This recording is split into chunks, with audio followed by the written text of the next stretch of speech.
Hi guys, this is just a quick short video that I want to help people with that I have been in contact with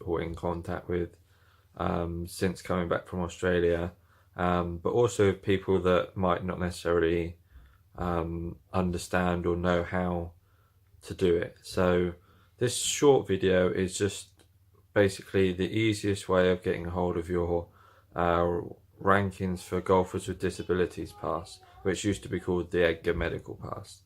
Um, it's very straightforward in terms of what is needed, but I thought this video would be quite easy for people to follow and people to understand rather than sort of going about it themselves and trying to find it through the website.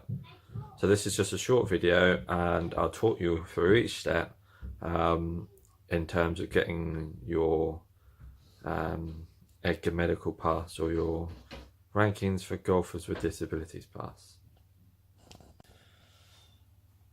Alright, so here it is, the website.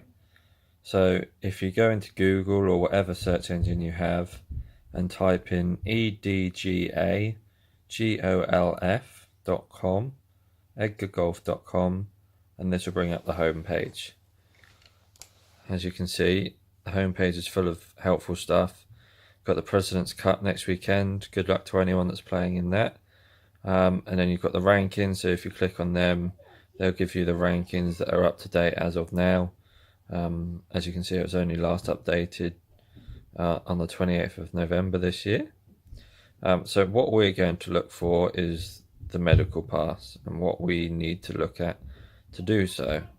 So if we go into events and we scroll down to eligibility criteria, click on that, and then that's what brings up this little page. So if we just scroll down a little bit, so there we go, we have the rankings for golfers with disability, which is R4GD pass, previously the EDGA Medical Pass. So a lot of players that have been in EDGA for a long time still call it the EDGA Pass. I still call it the EDGA Medical Pass, but this is as it's known now.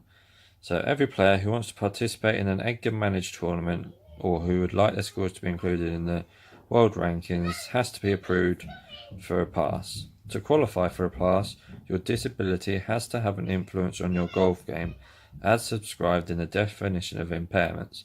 So as you can see, this definition of impairments is then highlighted in a blue. If you click on that then takes you to what they call their definition of impairments. So this isn't the Paralympic criteria.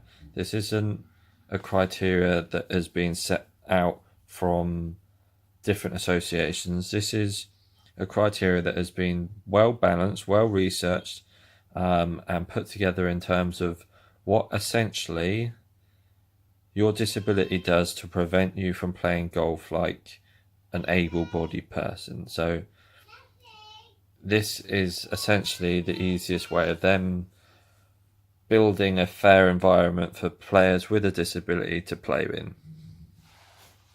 So what we want to do is we want to obtain an R4GD pass. So yeah, print EDGA assessment form. So this form, if I click on that now, this form, open, okay, open. Right, here we go. So this is the assessment form. If I just make that bigger for a minute. Obviously this is in English. So right, this is the assessment form. Very simple. All your personal details, so family name, date of birth, gender, and then contact details. So then your diagnosis. So with your assessment form, you have to take this to your doctor or your physio or someone that has a medical background, essentially. So in there you write your diagnosis. For myself, I'll be in there typing rheumatoid arthritis in blah blah blah joint, blah blah blah.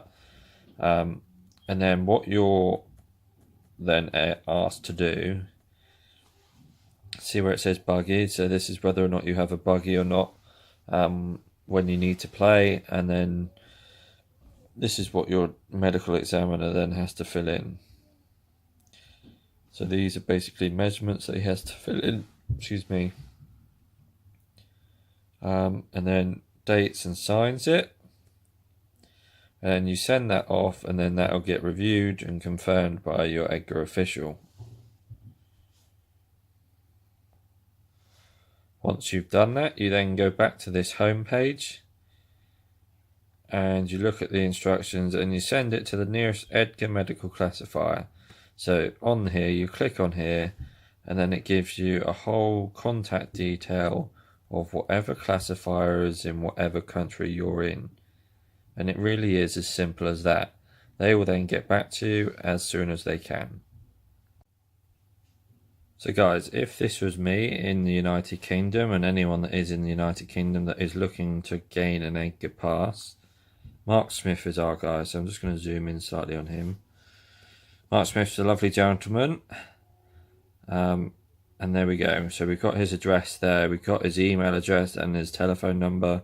So all I would do is then grab that email address, which is there, and then send it off to him and await his response.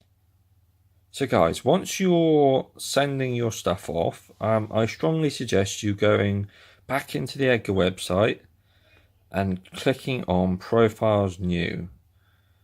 This is supported by Ping, and these are inspirational characters within our game that have given their time to Mr. Tony Bennett and to basically talk through their stories, talk through their life-changing events, but also to show people and to inspire people that no matter what goes on in your life, no matter what life throws at you, the game of golf can still continue to be played.